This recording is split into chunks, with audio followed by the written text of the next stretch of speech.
Morning to all of you. आज हम 16 महाजनपदों में से एक शक्तिशाली महाजनपद मगध और मगध पर शासन करने वाले राजवंश एवं शासकों का अध्ययन करेंगे। आइए देखते हैं। महाजनपद, लास्ट वीडियो में हमने चर्चा की थी। महाजनपदों की संख्या 16 बताई जाती है। उन 16 महाजनपदों में सबसे शक्तिशाली महाजनपद के रूप में उभरा मगध। मगध एक शक्तिशाली महाजनपद के रूप में क्यों उभरा? अन्य जो महाजनपद थे वो मगध के बराबर क्यों नहीं आ सके? वो ज्यादा शक्तिशाली क्यों नहीं बन सके? मगध ही एक शक्तिशाली महाजनपद के रूप में उभरा, एक शक्तिशाली राज्य के रूप में उभरा। इसके क्या कारण थे? देखिए,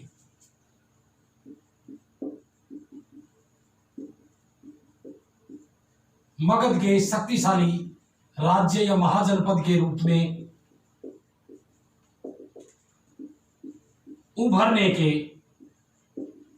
कारण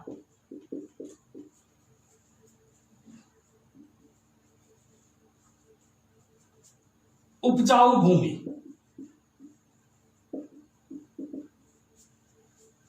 मगध के अंदर जो खेती होती थी वो बहुत ही अच्छी होती थी, जिसके कारण मगध जो है एक समृद्ध एवं धनी प्रांत बन गया।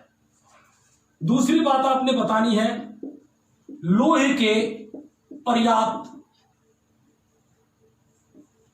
भंडार। मगध के अंदर लोहे की पर्याप्त खानें थी और उन लोहे से बहुत अधिक मात्रा में हथियार बनने शुरू हो गए, जिससे मगध एक शक्तिशाली राज्य के रूप में उभरा। तीसरी बात आपने बतानी है, हाथी। मगध के अंदर जो जंगल थे उन जंगलों में बहुत अधिक संख्या में हाथी पाए जाते थे। तो मगध के राजाओं ने उन हाथियों का इस्तेमाल सेना के रूप में किया, जिससे मगध की सेना जो है उसको और भी ताकत मिली, जिससे मगध एक शक्तिशाली राज्य के रूप में उभर कर सामने आया। नेक्स्ट,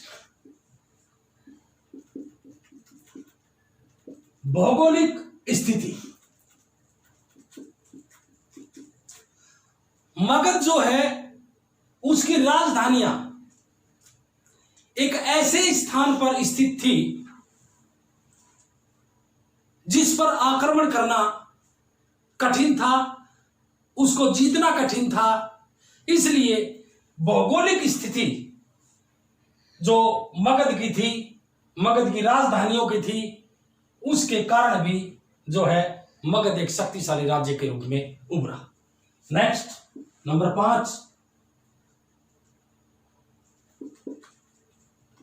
शक्तिशाली शासकों का होना या नीति। मगध के अंदर शक्तिशाली और महत्वाकांक्षी शासक बने और उनकी जो नीतियां थी वो बड़ी अच्छी रही।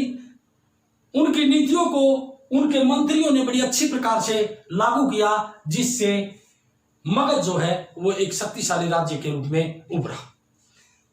तो प्यारे विद्यार्थियों, आपने ये पॉइंट्स अपने ध्यान में रखने हैं और इनको ध्यान में रख करके इनका वाक्य के रूप में आगे इनके एक्सप्लेन कर देनी है। उपजाऊ भूमि, लोहे के भंडार, हाथी, भौगोलिक स्थिति और शक्तिशाली शासक।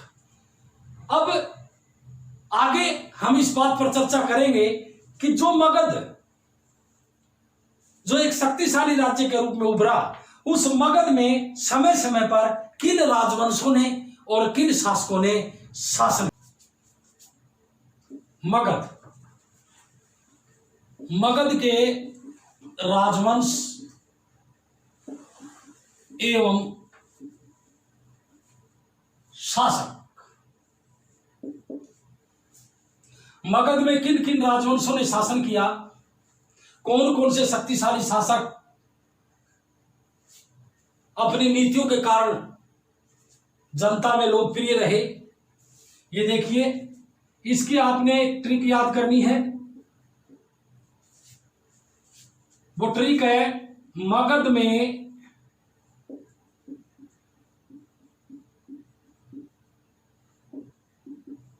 हसीन मासूका आई।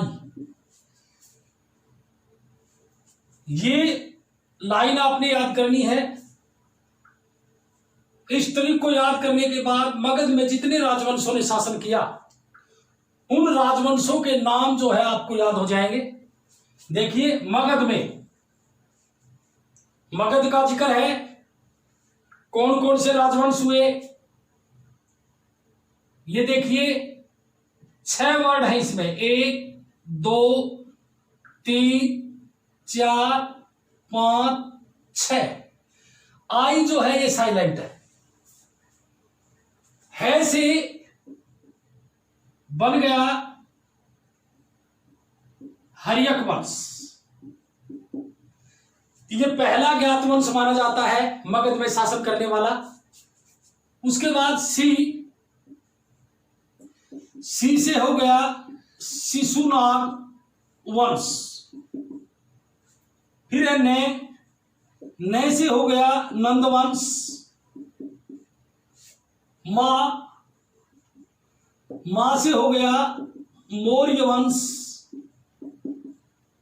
सु से हो गया सुंग वंश। और का से हो गया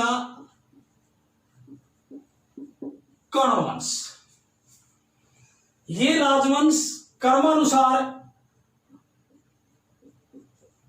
आपको याद इस ट्रिक के साथ हो जाएंगे।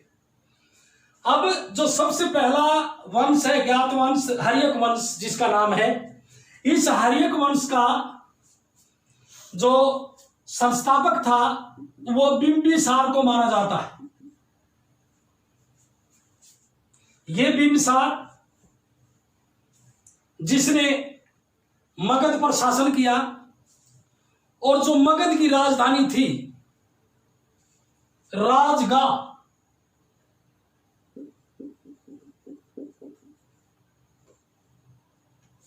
ये बिंबिसार ने ही बनाई थी। दूसरा जो राजा था मगध का बिंबिसार के जो बाद बना, वो था अजातशत्रु, और अजातशत्रु के बाद बना उदयन। ये हर्यक वंश से संबंधित थे, लेकिन मगध के शासक ये बने। उसके बाद शिशुनाग वंश, आपके इस चैप्टर में शासक का कोई जिक्र नहीं है, इसलिए हम उन्हीं शासकों का जिक्र करेंगे आपके सामने जो जरूरी है आपके लिए। नंदवंश का जो संस्थापक था वो था महापद्म नंद। बहुत ही शक्तिशाली शासक था, और महापद्म नंद के बाद अनेक उत्तराधिकारियों ने शासन किया, और जो अंतिम जो राजा बना नंदवंश का वो था धनानंद। उसके बाद मौर्य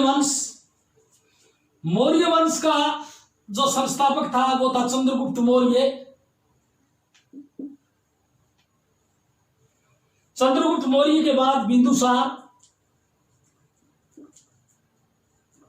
और बिंदुसार के बाद अशोक, और अशोक के बाद अन्य राजा भी इस वंश से हुए। उसके बाद शुंग वंश और कर्ण वंश, ये वंश थे, और जिनका जिक्र जो है पुस्तक के अंदर दिया गया है। बिंबिसार अजातशत्रु। अगर आपसे पूछा जाए बिंबिसार कहां का शासक था, आपने बताना है मगध का। अजातशत्रु कहां का था, मगध का। महापद्मनंद कहां का था, मगध का। धनानंद कहां का था, मगध का। चंद्रगुप्त मौर्य, बिंदुसार और अशोक कहां के थे, मगध के। इस प्रकार से आपने इनको याद करना है। उसके बाद हम बात करते हैं कि ये जो तीसरा वंश हुआ है नंद वंश, इस नंद वंश का अंतिम शासक था धनानंद। जब धनानंद राजा था तो उस समय हमारे देश के ऊपर एक विदेशी आक्रमण हुआ था और वो आक्रमणकारी यूनान का था।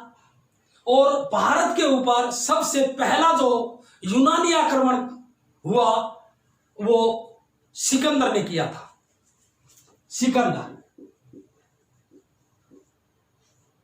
जब सिकंदर ने भारत पर आक्रमण किया तो उस समय धनानंद मगध का राजा था। लेकिन सिकंदर ने आक्रमण किया तो धनानंद ने इसमें कोई रुचि नहीं ली। इसने भारत के अंदर जो राजा थे अन्य, उनकी कोई मदद इसने नहीं की। सिकंदर ने 326 ईस्वी पूर्व में भारत पर आक्रमण किया था और इस सिकंदर ने पोरस के साथ, जो शक्तिशाली राजा था, उसके साथ एक भयंकर लड़ाई लड़ी थी। तो अगर आपसे पूछा जाए कि सिकंदर के समय मगध का जो शासक था वो कौन था जब आक्रमण किया सिकंदर ने, तो आपने बताना है धनानंद। अब ये धनानंद बड़ा अत्याचारी शासक था। इस धनानंद की नीतियां जनता के लिए पीड़ादायी थी। इस धनानंद ने चाणक्य नाम के एक शिक्षक का अपमान किया था और उस अपमान को चाणक्य नामक विद्वान जो है वो सहन नहीं कर सका और चाणक्य ने मन ही मन में प्रतिज्ञा की कि एक दिन मैं इस नंद वंश का नाश करके रहूंगा। इसके लिए धनानंद ने चंद्रगुप्त मौर्य को चुना और चाणक्य का प्रयास सफल हुआ और चंद्रगुप्त मौर्य को मगध की गद्दी पर बैठाने में चाणक्य सफल हो गए।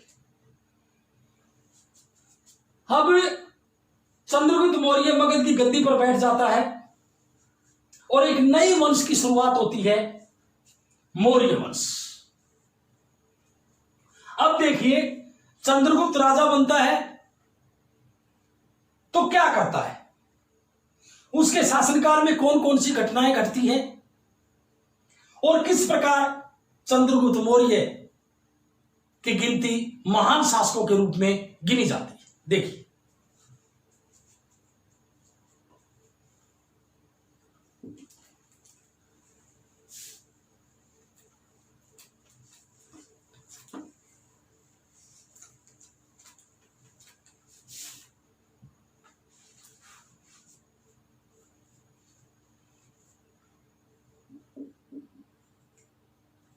मगध,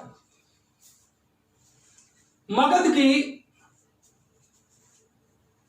दो आरंभिक राजधानियां थी। वो आरंभिक राजधानियां एक तो थी राजगाह, ये प्राकृत भाषा का शब्द है, पूछा जाता है कई बार, जिसका अर्थ है राजाओं का घर। इसको हम राजगाह को राजगीर भी कह सकते हैं। ये पहली राजधानी थी। उसके बाद राजधानी बनी पाटलिपुत्र। ये पाटलिपुत्र बिहार की जो राजधानी है आज पटना,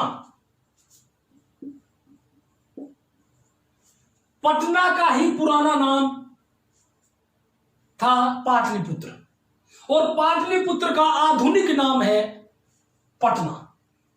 अगर आपसे पूछा जाए पाटलिपुत्र का आधुनिक नाम बताइए तो आपने बताना है पटना, और पटना का पुराना नाम पाटलिपुत्र। अब ये पाटलिपुत्र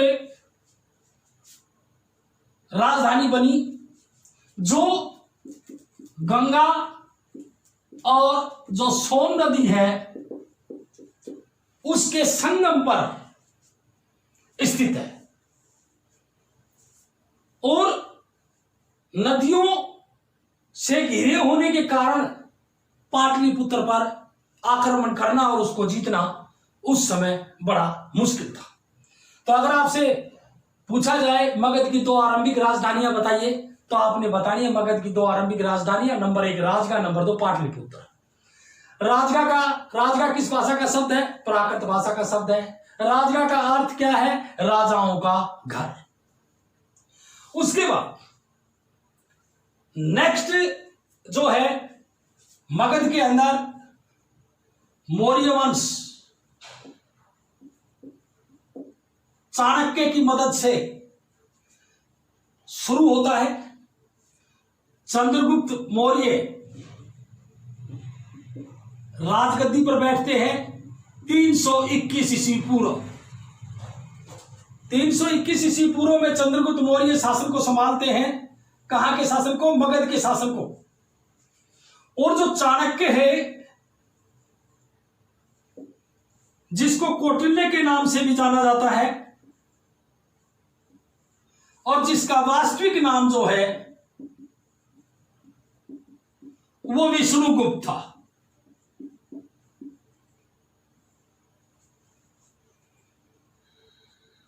चंद्रगुप्त मौर्य जब शासक बनता है,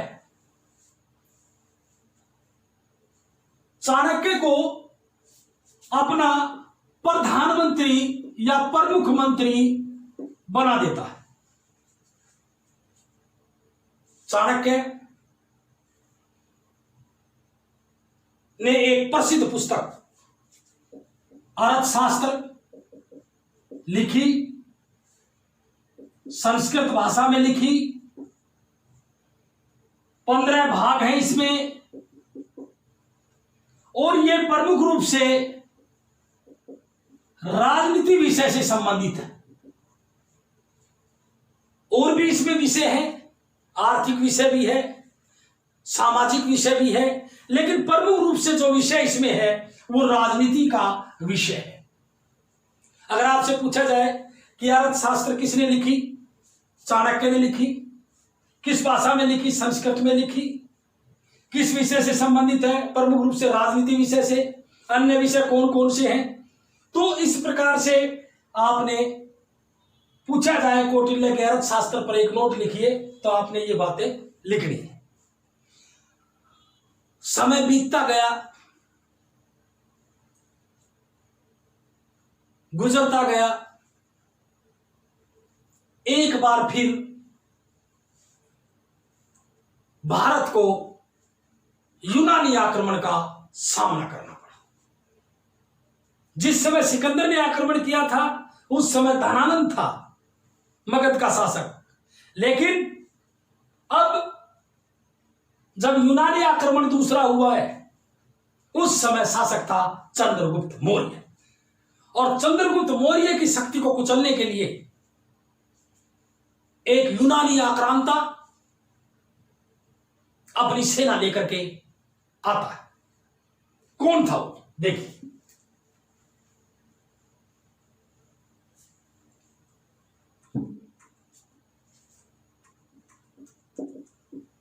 शैलुकस, जिसको निकेटर भी कहा जाता है। शैलुकस जो है वो सिकंदर का उत्तराधिकारी था, और ये शैलुकस अपनी सेना लेकर के आक्रमण कर देता है। उस समय चंद्रगुप्त मौर्य राजा था। चंद्रगुप्त मौर्य ने सैलुकस को युद्ध में बुरी तरह से पराजित कर दिया। विवश होकर सैलुकस ने चंद्रगुप्त मौर्य के साथ संधि करनी पड़ी।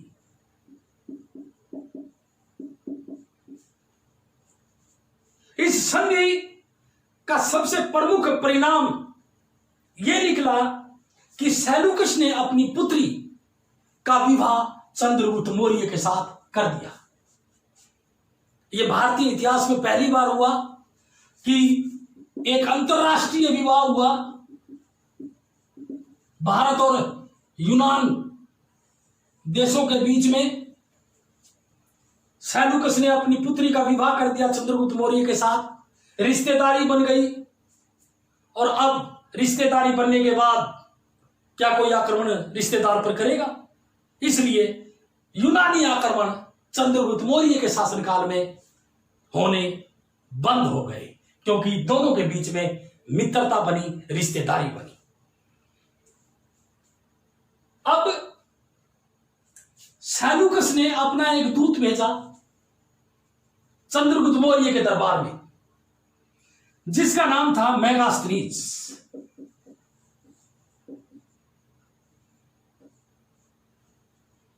इस मेगास्थनीज ये यूनान का था। सैलुकस ने यह भेजा था और चंद्रगुप्त मौर्य के दरबार में यह आया था। इसने एक पुस्तक लिखी इंडिका। मानते हैं कि इसके जो मूल अंश है वो उपलब्ध नहीं है, लेकिन इसके जो मेगास्थनीज के लेख हैं वो जो अन्य यूनानी लेखक हैं उनके लेखों में मिलते हैं। इस मेगास्थनीज ने जो चंद्रगुप्त मौर्य के दरबार में काफी समय तक रहे, इसने मौर्य सेना के बारे में क्या लिखा है देखिए।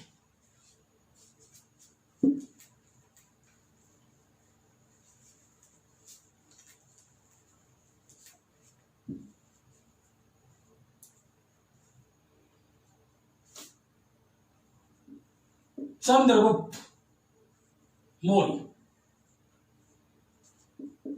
शासक था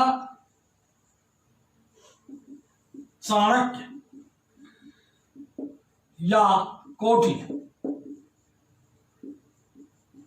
प्रधानमंत्री था मेगास्थनीज।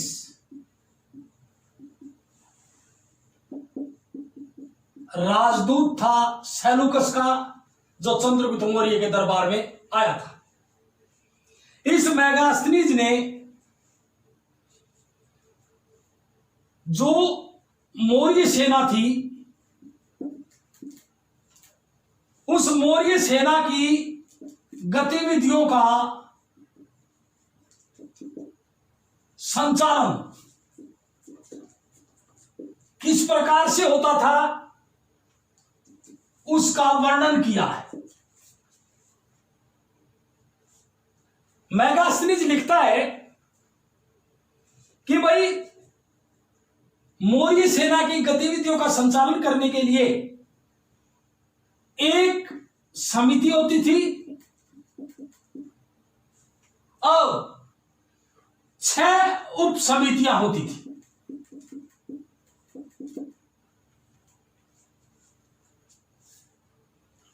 और उन 6 उप समितियों में से जो पहली उप समिति थी, पहली, उसका क्या दायित्व था? उसका दायित्व था नौसेना का संचालन करना। जो दूसरी उप समिति थी, जो कि बहुत प्रमुख थी, उसका काम था यातायात और खान पान की व्यवस्था करना। तीसरी जो उप समिति थी,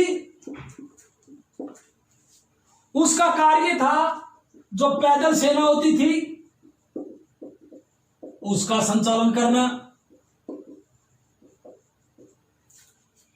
जो चौथी उप समिति थी, चौथी में ले लीजिए अश्वारोही। जो अश्वारोही होते थे घोड़े पर सवार, उनका संचालन करना। और जो पांचवी उप समिति होती थी, उसका कार्य रथारोही, जो रथ होते थे सेना में, रथारोहियों का संचालन करना। और जो लास्ट, जो छठी उप समिति थी, उसका दायित्व था हाथी सेना का संचालन करना। जो दूसरी उप समिति है, कई बार 2 नंबर में पूछा जाता है कि दूसरी उप समिति के कार्य बताइए। देखिए प्यारे विद्यार्थियों, दूसरी उप समिति के जो कार्य हैं, इसमें 2 चीजें दी गई हैं, एक यातायात और दूसरी खान पान। तो भाई यातायात किस लिए? भाई सैनिक लाने हैं, ले जाने हैं, सैनिकों के लिए जो उपकरण हैं वो लाने हैं। कौन लाता था? बैलगाड़ियां। तो जो दूसरी उप समिति है, अगर आपसे पूछा जाए दूसरी उप समिति के कार्य बताइए, तो दूसरी उप समिति के कार्य आपने बताने। नंबर 1, उपकरण ढोने के लिए बैलगाड़ियों की व्यवस्था करना, यह दायित्व था दूसरी उप समिति का। दूसरी बात देखिए, पहली, तीसरी, चौथी, पांचवी और छठी, इनमें सैनिक है। कई नौ सैनिक है, पैदल सैनिक है, अश्वारोही है, रथारोही है, हाथी सेना है। इन सैनिकों का जो भोजन है उसकी व्यवस्था कौन करेगा? दूसरी उप समिति करेगी। तो सैनिकों के लिए भोजन की व्यवस्था करना, क्योंकि इसके अंदर लिख रखा है खान पान, और खान पान के लिए इसमें 2 ही चीजें हैं, एक तो सैनिक और दूसरे पशु जानवर, क्योंकि अश्वारोही घोड़े हैं, यहां हाथी हैं, उनके लिए चारे की व्यवस्था भी करनी पड़ती थी, और वो भी दूसरी उप समिति का कार्य था। तो पशुओं के लिए, जानवरों के लिए चारे की व्यवस्था करना, ये कार्य है। इस प्रकार से आपने ये कार्य बताने हैं। इसमें आप सैनिकों से संबंधित एक बात और लिख सकते हैं कि सैनिकों के लिए, मान लीजिए कोई सैनिक घायल हो गया, बीमार हो गया, तो उनके लिए सेवकों की व्यवस्था करना भी इस दूसरी उप समिति का कार्य था। इस प्रकार से हमने ये चीजें पढ़ी। मौर्य सेना जो थी वो काफी विशाल थी, और इतनी विशाल सेना का रखरखाव करना बड़ा मुश्किल था, और सथन मार्ग और जल मार्ग दोनों मार्गों से आवागमन भी जरूरी था यात्रियों के लिए, लोगों के लिए। तो इसलिए किस प्रकार से प्रबंध किए गए थे मौर्य साम्राज्य में मौर्य शासकों द्वारा, तो ये इस प्रकार से आपने बताना है। यह प्रश्न आपसे पूछा जा सकता है कि मेगास्थनीज ने मौर्य सेना की गतिविधियों का संचालन का वर्णन किस प्रकार से किया है, या क्या लिखता है मौर्य सेना के बारे में, और दूसरी तरफ दूसरी उप समिति के कार्य कौन कौन से हैं। अब मेगास्थनीज एक यूनानी था, और यूनानी स्रोतों के अनुसार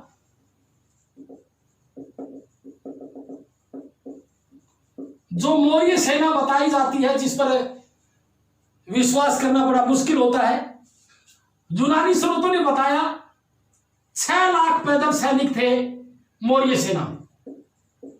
6 लाख, 30,000 घुड़सवार थे, और 9,000 हाथी थे। तो 9,000 हाथी, 30,000 घुड़सवार, 6 लाख पैदल सैनिक, ये यूनानी स्रोतों में लिखा हुआ है। तो इससे अंदाजा लगाया जा सकता है कि मौर्य सेना कितनी विशाल थी। तो उस सेना के रखरखाव के लिए एक अच्छी नीति की जरूरत थी, और जो मौर्य शासकों ने अपना रखी थी। उसके बाद आगे चलते हैं।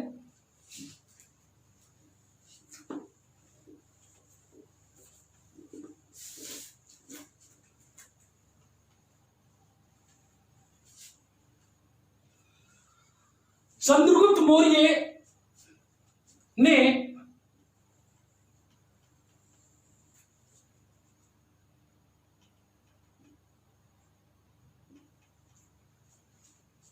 यहां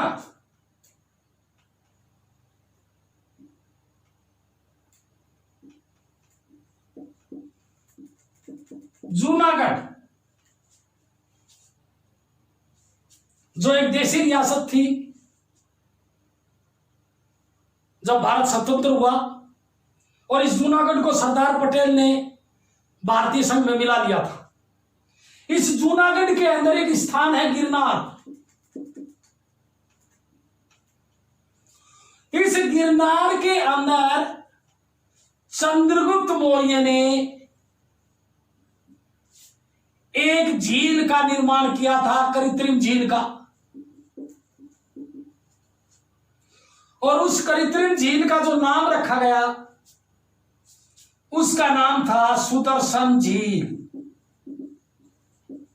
अगर आपसे पूछा जाए कि सुदर्शन झील का निर्माण किसने करवाया, किस राजा ने करवाया, तो चंद्रगुप्त मौर्य। सुदर्शन झील का निर्माण किस वंश के राजा ने करवाया, तो वंश पूछ रहा है। वंश कौन सा था? मौर्य वंश। यह बात भी आपने ध्यान रखनी है। अगर आपसे पूछा जाए कि हमारे देश के इतिहास में पहली बार किस शासक ने अंतरराष्ट्रीय विवाह किया, तो भी इसका नाम आएगा चंद्रगुप्त मौर्य।